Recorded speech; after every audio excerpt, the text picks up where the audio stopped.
Sexta-feira, 19 de junho de 2026, hora do Café com Cossenza, que entrega tênis fresquinho toda manhã. E entrega todos os dias, então já dá aquele like, favorita o café no seu player de podcast ou no YouTube para receber notificação toda manhã, bem cedinho.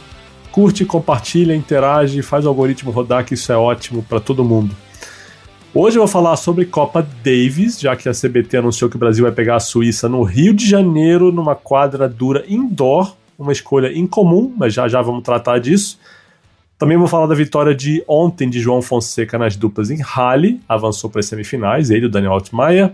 E vou falar também de Paula Badosa, que foi anunciada no SP Open ontem. Foi um dia interessante para o tênis brasileiro, no cenário de modo geral, essa quinta-feira. Mas vamos começar falando sobre essa Copa Davis no Rio de Janeiro. O confronto vai ser 18 e 19 de setembro, na Farmácia Arena, em quadra dura indoor. O adversário vai ser a Suíça, que provavelmente não vai ter Stan Wawrinka, porque já está na reta final da carreira. Acho que não sairia do US Open para vir jogar aqui no Brasil e, enfim, tendo a reta final ali, preocupado com a despedida dele na Basileia. O duelo vale pelo Grupo Mundial 1. E por que quadra dura indoor? Por que Rio de Janeiro? São duas perguntas interessantes aí. Eu acho o seguinte, se a opção, o que parece mais óbvio, é que seria para aumentar as chances de contar com o João Fonseca no time. Ele vai estar voltando do US Open, vindo de uma sequência de quadra dura, talvez jogue a Laver Cup, isso não está confirmado. Eu acho até que ele não joga, mas existe essa possibilidade. De qualquer maneira, depois do US Open, vem uma sequência na Ásia, toda em quadra dura, que termina com eventos indoor. Então faria sentido para o João não precisar trocar de piso, não jogar no saibro e jogar no indoor, já que vai ter torneios indoor na sequência. Só que não foi isso que a CBT explicou. A CBT, em momento nenhum, diz que isso foi para ajudar a ter o João no time. Aliás, parece que tem até uma linha cruzada entre o que fala o capitão, Jaime Oncins, e o presidente da CBT, Alexandre Farias. Porque olha só, no comunicado que a CBT enviou, e eu vou ler ele inteiro aqui, a frase do Jaime Oncins, diz o seguinte: pela primeira vez em muito tempo tomamos uma decisão que foge do tradicional. Antigamente, quando jogávamos no Brasil, a escolha era automática, saibro e nível do mar. Hoje a realidade é outra. O perfil dos nossos jogadores mudou e eles demonstraram uma excelente capacidade de adaptação a diferentes pisos, como vimos em nossos últimos resultados fora de casa. Pensando nisso, nas características atuais da nossa equipe, decidimos jogar em uma quadra rápida e coberta, onde os atletas se sentem confortáveis e já vêm obtendo bons resultados. Além disso, o fato de contarmos com uma arena indoor que possui toda a infraestrutura necessária para sediar um evento desse porte em casa pesou muito na nossa escolha. É um cenário ideal e onde, historicamente, inclusive na Copa Davis, nossos jogadores têm se adaptado muito bem. Bom, me chamou a atenção a parte que ele diz que decidimos jogar em uma quadra rápida e coberta onde os atletas se sentem confortáveis e já vêm obtendo bons resultados. Que bons resultados são esses? Vamos colocar isso à prova? João Fonseca foi campeão na Basileia, ano passado. Indoor, ATP 500, quadra dura, perfeito. Até aí, nada a contestar. Não joga em quadra dura indoor desde novembro, tá? Mas ok, vai voltar para quadra dura. Depois de Wimbledon. Gustavo Wade até venceu um jogo contra o Canadá, na Davis, em fevereiro, mas tem 2 vitórias e 3 derrotas em quadra dura esse ano. Só jogou 5 partidas no piso. João Lucas Reis, ele não ganha uma partida em quadra dura desde novembro de 2024. Era um Challenger de Temuco. E isso conta indoor e outdoor, tá? Desde novembro de 2024. O Boscardin também ganhou a última vitória em quadra dura nesse mesmo torneio, novembro de 2024, só que no qualifying, perdeu na primeira rodada da chave principal. Thiago Monteiro venceu pela última vez em quadra dura no quali do Australian Open de 2025, janeiro do ano passado. E o Thiago Wilde venceu um jogo no quali do Australian Open desse ano, em quadra dura, mas perdeu 8 dos últimos 10 jogos que ele disputou em quadra dura, indoor ou outdoor. Então, quando o Jaime fala que os tenistas do time brasileiro já vêm obtendo bons resultados, acho que, ele está sendo bastante generoso com quem quer que vai ser o número 2 do time. E, basicamente, ele está falando de João Fonseca e da dupla, que deve ser Orlandinho e Rafael Matos. Então, é uma explicação que passa muito a margem aí, acho que ele é muito generoso quando ele fala nesses bons resultados de enquadradura indoor, tá?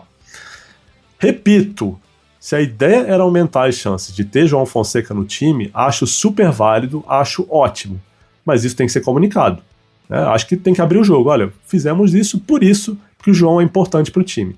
Não foi isso que a CBT fez. E se era isso, não entendo por quê que não fez. Para não ofender o ego de alguém na equipe, eu acho que todo mundo nesse time, entre os selecionáveis, entre os convocáveis pelo Jaime, não tem nenhuma criança, todo mundo ali é inteligente e adulto, sabe a hierarquia, sabe a diferença de nível do João para os outros, sabem da importância dele. Então não magoaria ninguém se a CBT viesse, se o Jaime viesse e falasse, olha, é importante para nós ter o João aqui e a gente vai jogar na dura indoor para facilitar as condições para o João. Seria simples, né? Acho que todo mundo ali é adulto, ninguém ficaria magoadinho, não precisaria disso, tá? Se é que foi isso que aconteceu, porque, repito, a CBT não falou. Mas o confronto vai ser no Rio e vai ser na Farmácia Arena, que fica ali a 100 metros do Parque Olímpico, do Centro Olímpico de Tênis, né? Do finado Centro Olímpico de Tênis, coitado. E aí eu resolvi perguntar para a CBT se cogitaram jogar no Parque Olímpico, né? No Centro Olímpico de Tênis.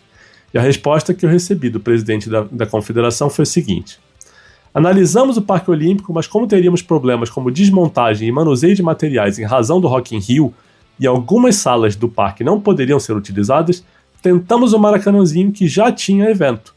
A única arena com estrutura e qualidade foi a Farmácia Arena. E aí, acho que 2 comentários importantes sobre a declaração do presidente. Quando o Farias fala em única arena, ele está falando em única arena no Rio de Janeiro, né? Será que não era possível fazer esse confronto em outra cidade? Porque a arena com capacidade para tênis no Brasil tem várias, né? Se é para fazer indoor e quadradura, né? Você não precisa botar, tirar saibro, não é tão complicado assim. A própria CBT já fez confrontos de Copa Davis em arenas indoor em outras cidades. Tenho nada contra o Rio de Janeiro, né? Fui criado com cariocas, passei a maior parte da minha vida no Rio. Adoro, se eu não sei se eu vou, mas se eu for para esse confronto, já vou olhar a tabela do brasileiro, para ver se tem jogo do Mengão, para eu ir no Maraca. Nada contra, mas assim, também não se explica nesse comunicado ou na frase do presidente por que Rio de Janeiro. Porque se o Jaime diz que o automático antigamente era saibro e nível do mar, e agora em tese não precisa mais ser nível do mar, podia ser qualquer cidade. Ou podia ser outra cidade nível do mar que tivesse uma arena para fazer coberta, né? Então, assim, por que Rio de Janeiro? É para agradar o João? Se for para agradar o João, repito, válido, legal, bacana, mas deixa isso claro, né? Precisa comunicar. A CBT, né, mas não foi isso que aconteceu? Ou a CBT não quis admitir? Né? E tem outro ponto importante. Pela frase do presidente, do Alexandre Farias, entende-se que a Farmácia Arena foi considerada depois do Maracanãzinho, que foi considerado depois do Centro Olímpico de Tênis. E se o Parque Olímpico, se o Centro Olímpico foi considerado primeiro, a ideia não era fazer indoor, né? Então, acho que tem uma linha cruzada aí entre o que falou o presidente e o que falou o Jaime, ou alguém comunicou mal. E aí é a tecla que eu preciso bater. A CBT parece não ter feito uma boa comunicação sobre as intenções do capitão e do presidente, porque um falou uma coisa, o outro parece ter falado outra, né? E boa comunicação é vital para uma entidade que está buscando patrocinador para colocar em prática um plano que é bom de subsidiar mais torneios, de aumentar o número de eventos no país. Só que você tem que ter mais patrocinador. Para ter patrocinador, você precisa saber se comunicar com eficiência. E isso é vital. Então, me incomoda quando isso acontece. Sabe?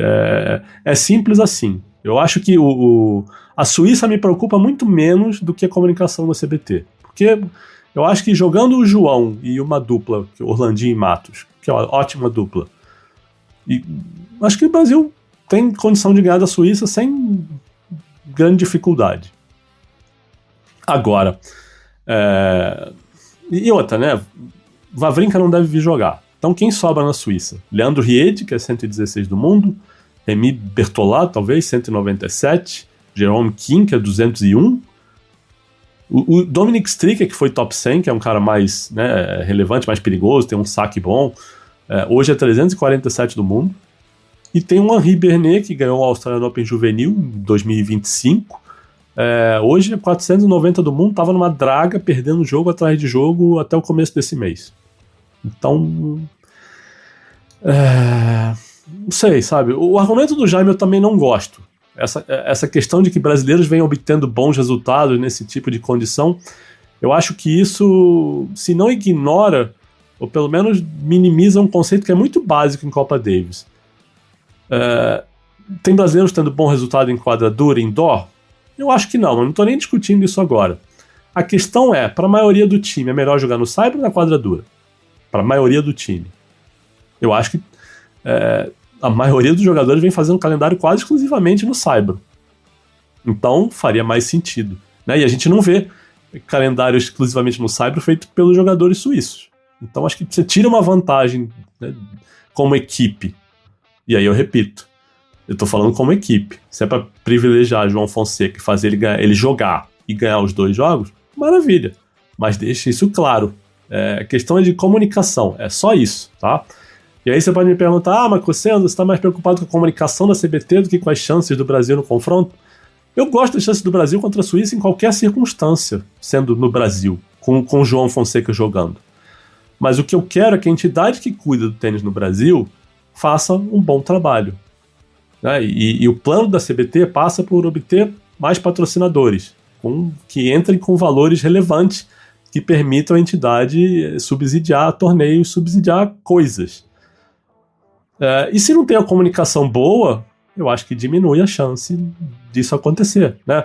Ou você acha que tem um patrocinador prospectando a CBT e ver essas coisas de comunicação? E não é a primeira vez, sabe? A última convocação para a Copa Davis, que o João não jogou, não vinha uma explicação de por que o João ia jogar, o que é inconcebível, é inacreditável que a CBT solte um comunicado que não diz por que o João não ia jogar.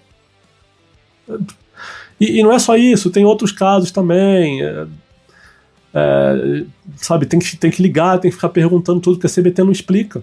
É difícil, né? Então, acho que tem coisas que a CBT tem que fazer melhor para conseguir patrocinador, para, sabe, mostrar que está fazendo um bom trabalho. Toda essa. A minha questão é muito mais preocupada com a CBT, com a entidade, com o trabalho, um trabalho que seja bem feito, que permita, né, obter outras coisas, me permita que a coisa vá para frente. E é um momento muito importante do tênis brasileiro, porque tem João Fonseca impulsionando a coisa de uma maneira que a gente não vê há 30 anos. Então vamos aproveitar, vamos trabalhar direito, vamos fazer as coisas bem feitas, vamos explicar tudo, vamos ser transparentes. Sabe, se não tem transparência, sabe, como é que você vai arrumar um patrocinador que realmente tenha interesse em ter um retorno bacana, sabe, com mecânicas de governança, sabe? Então não está explicado por que Rio de Janeiro, para mim, não convence essa história do ser indoor, porque brasileiros vêm obtendo bons resultados, e se era para ser se cogitaram o Centro Olímpico primeiro, então não era para ser indoor, sabe? Eu acho que a coisa tem que ser mais bem comunicada. Outro dia, quando teve a substituição no time brasileiro lá na Billie Jean King Cup, a CBT me pediu para eu explicar num post algo que eles não explicaram no post deles. Difícil, cara. Difícil. Né? Ai. Mas vamos lá. E assim, pela enésima vez, para ficar claro, sem dúvida, se a intenção era ter o João no time, maravilha. E aí tem um risco só de você sacrificar tudo para ter o João no time. Se acontece um azar de o João machucar nessa temporada de quadra dura nos Estados Unidos, ou machuca no US Open, e por algum motivo ele não pode jogar a Davis, o que acontece? Você vai botar 2 simplistas jogando em quadra dura indoor contra a Suíça? É arriscado, né? Porque aí você tirou toda a vantagem de botar os suíços no calor, jogando no saibro no nível do mar. É arriscado. Mas, enfim, eu entendo, né? Se é para beneficiar, se é para ter o João, é isso, sabe?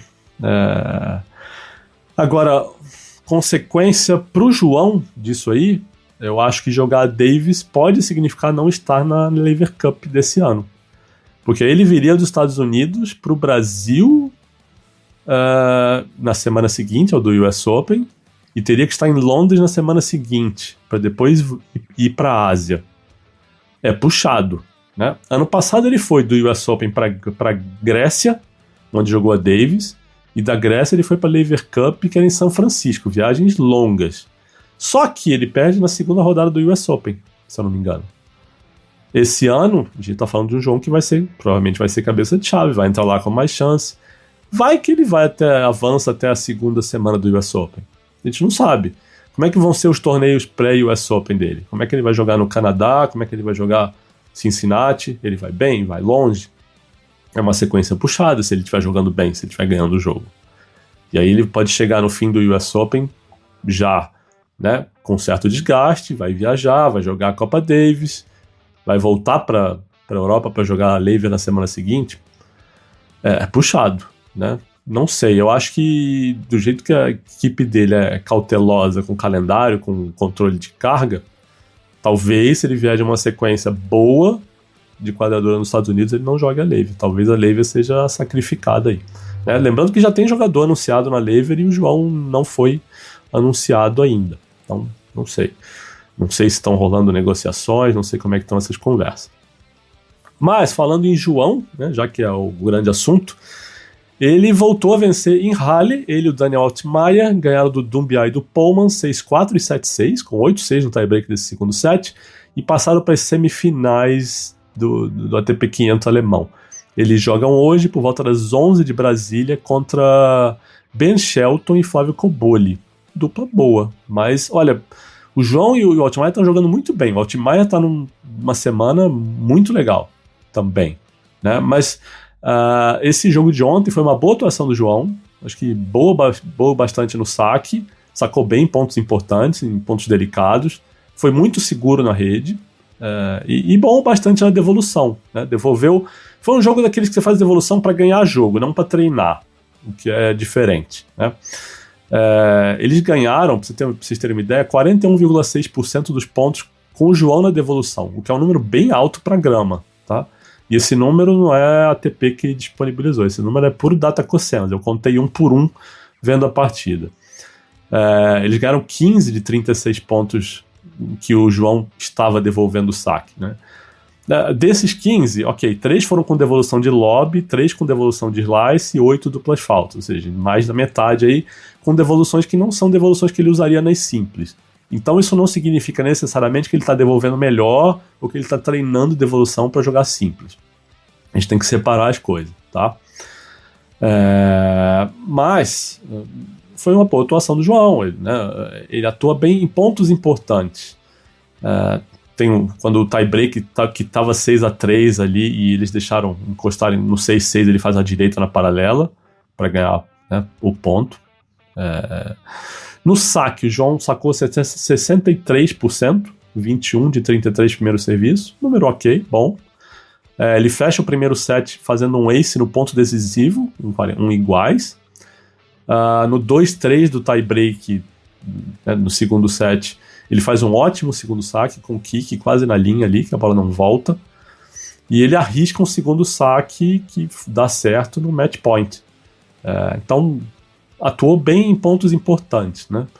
O Altmaier deu uma complicada ali, fez uma dupla falta sacando com match point no 6-3 do tie-break. Depois o João teve um smash de backhand para fechar o jogo e não fechou.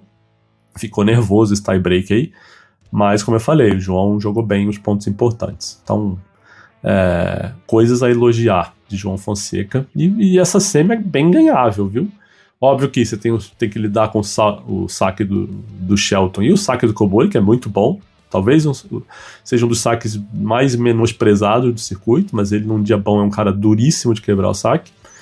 Então, né, ou joga-se um tie-break ou alguém vai fazer uma mágica aí nas devoluções para conseguir uma quebra de saque aí. Vai ser difícil. Mas vai ser um jogo interessante de ver. E para terminar, gente, vamos falar de Paula Badosa no SP Open. Que o torneio paulista, o WTA 250, anunciou agora um nome internacional grande, né, um nome de peso. Já tinha Leylah Fernandes, que óbvio é uma finalista de slam, é um nome relevante, mas não tem o peso de uma Paula Badosa, que é a número 2 do mundo, é uma tenista muito mais popular, muito mais conhecida, vai vender ingresso com certeza, é uma semifinalista de slam, então ajuda, porque eu lembro que eu olhei ontem à tarde, por volta das 4, e só o sábado estava esgotado, ainda tinha bastante ingresso à venda. Achei um anúncio excelente do SP Open, não sei se tinha esse orçamento ali guardado, ainda tentando anunciar ou contratar alguém de peso, né, pagar um cachê, e só agora eles conseguiram confirmar a Badosa. Não falei com ninguém do torneio, né, ontem para saber. Não sei se resolveram disponibilizar uma graninha a mais ali, porque viram que as vendas estavam fracas, e realmente estavam.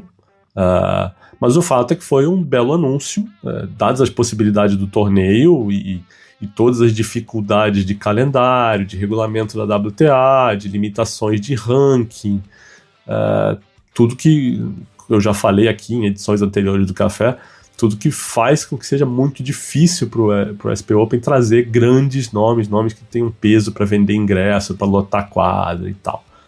E o momento da Bia não ajuda também. Daqui a pouco, sei lá, começo até a duvidar se a Bia, né, ainda vai jogar esse torneio, como é que ela vai estar em setembro, mas é difícil, né? E aliás, é a mesma semana dessa Copa Davis. Olha que louco, né? Olha, já pensou? Bia, se a Bia chega numa final aqui em São Paulo, no mesmo fim de semana que o João tá jogando no Rio, louco, né? Eu lembro que ano passado eu vi jogos do João na Davis na sala de imprensa do SP Open. Então também foi na mesma semana. De qualquer maneira, parabéns pro Lui, parabéns pro time do torneio paulista. Bom, tem uma pergunta de apoiador aqui, que é do Pedro Melo. Ele escreve assim: o time tem João, Orlandinho e Rafa já certos. Acho que é isso, né? Não cravaria essa dupla 100%, mas acho que bem perto disso. A pergunta do Pedro Melo é: quem seria o segundo tenista mais simples para você? Eu acho que nesse momento o Gustavo Wade, por ter um bom saque, por ser indoor, por ser dura, acho que seria barbada para mim, sabe? Pelo que eles todos estão jogando hoje, acho que o Wade tá um nível acima, né? Eu ficaria entre ele e o João Lucas, levaria os dois, mas escalando o Wade junto com o João para os simples. Sem muito mistério.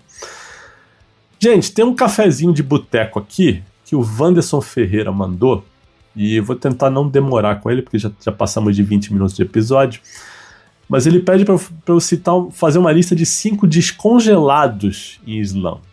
Aí eu não entendi o que ele quis dizer com descongelado, ele me explicou. Ele quer dizer jogadores que não fizeram grandes coisas, né, em torneios ATP, mas apareceram com destaque nos slams.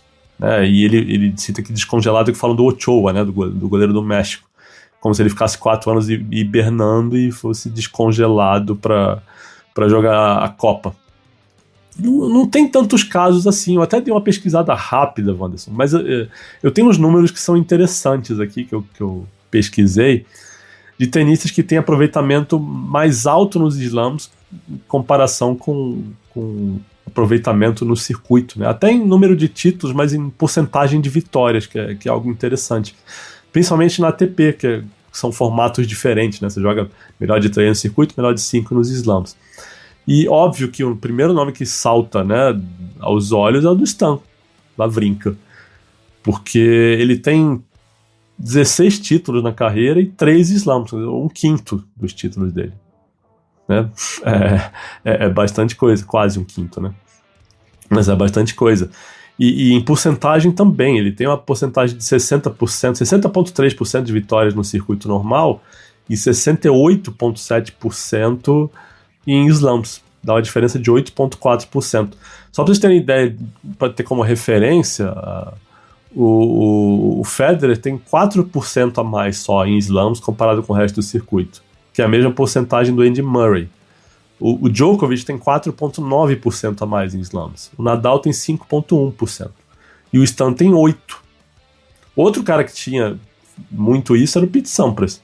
São 6,8% de diferença de vitórias em slams comparado com vitórias no circuito normal. Tá? Agora, no feminino tem uns nomes assim, com as porcentagens muito diferentes.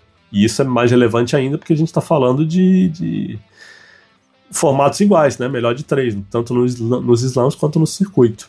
Mas a Naomi Osaka, por exemplo, ela tem 64% de vitórias no circuito e 79% em slam. São 15% de diferença. É muita coisa. A Raducanu também, 58% no circuito, 69% nos slams. 11% de diferença. Muito mais do que o Stan, por exemplo. Né? Tem a Vondrousova também, 6% a mais. A Rybakina, 5,6% a mais nos slams. São números relevantes aí.